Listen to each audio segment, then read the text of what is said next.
What's up, fans and followers? I'm Romeo Tango, and you guessed it, story time. So recently, I've spoken with a few of my friends on some particular topics that I was curious just what their responses would be. And the reactions I got and the answers I received were a little alarming. So I thought it'd be a good idea to see what everyone else thought that followed me and people out in the world. So first scenario was some group of friends of mine. We went out, found a pig, we put it down, we dressed it, we cooked it, we ate it. We had a big cookout and we ate the pig along with other dishes. So I had some leftovers I brought back to the house. I had some friends stop by and I pulled out the hog that we killed and they looked at it funny, like they didn't want to eat it because it didn't come from the grocery store. They looked at it as if it was unclean or wasn't prepared properly or that we didn't know what we were doing. So I posed the question and said, okay, so you would much rather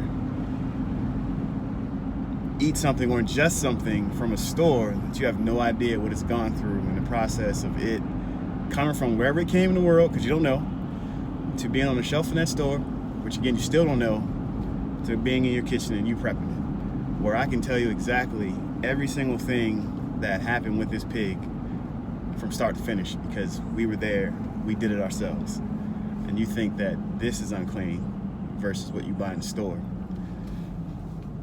Didn't get any answers. They just scratched their heads and then they tried it, they nibbled on it, they didn't really want to eat it, so I finished it. I finished what I prepared for them. They didn't want it. So that didn't sit well with me. So I really was curious how other people who led different lifestyles than myself thought about these kind of things or these types of situations.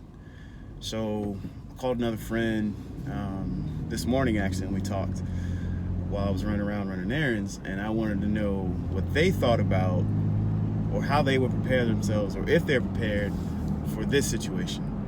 Now, let's say a natural disaster happens or war breaks out in the streets and our infrastructure in the United States fails. How prepared are you to survive where you can't just go to a grocery store and get fresh produce, get vegetables, get water? Can you procure your own food and water? Some of you are vegans. Do you know how to garden? Could you garden for a survival situation enough to sustain your life for an undisclosed amount of time until the infrastructure comes back up? Are you able to hunt? Are you able to clean the animal, dress it down, cook it? Are you able to fish for those who, those variations of vegetarian, vegans, whatever you guys are calling yourselves these days that eat eggs on Sundays and fish on Tuesdays, whatever. Are you able to clean a fish? Are you able to fish? So my friend I asked said, and it kind of made me sad to hear this, that they would get in their car, and they live in DC, and they would drive all the way down to Florida to stay with a friend who does hunt, who does fish, who does garden, because they knew that person could survive and help take care of them. So I asked them, so you're not in any way concerned over your own safety, your own survival, and taking care of yourself?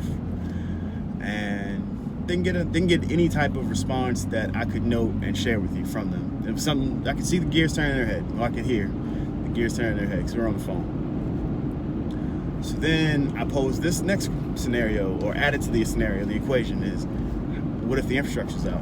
Like I know when Hurricane Matthew hit the East Coast, it was taking people hours to get down Highway 95. Or what if it washed out? Like a lot of parts down where I'm at here in North Carolina, a lot of the highway washed out and they had to reroute and go around. Now, emergency services are going to be out taking care of a lot of things. They might not be able to get to that road. They might not be able to reroute you. So what are you going to do then? And how could you trust your safety on the road? I know when Katrina hit, people were looting, things were going crazy down there because they didn't have food, water. They didn't know how to sustain their lives, some people. So my friend thought about it. Gears smoking at this point because it's things they never went over in their head. So I asked another question. I said, hey, so why would you drive all the way down to Florida when you know a lot of people between where you live and Florida? So they said, well, I don't think that you want me to come stay with you. I said, it's not about you staying with me. It's about what are you going to do? What about your immediate family that live right there where you are? What about them? My friend said, they would probably die. And you know what? I'd probably die too, because I don't know how to take care of myself. And I feel like that's the answer you're looking for, which I wasn't. I just was curious, where's your mind at in the event that something happens and you have to fend for yourself for a while? And to receive the response of, I would just die, it's kind of sad. It's kind of sad. Like, where's your survival instinct at? Where's your will to live at? Why would you just roll over and give up? So it's something for you guys to think about. It's something for you to ask your friends, your family, who aren't living the same lifestyle as you, if you are into hunting, fishing, guns, whatever it is that you do.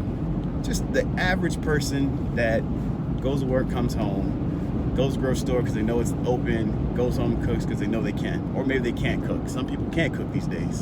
Some people eat out every single night. So if something does happen in the event you need to take care of yourself, what can you do? I'm Romeo Tango. Like and subscribe. Please light up my comment section. Let's talk about this. And as always, if you can't be quiet, be deadly.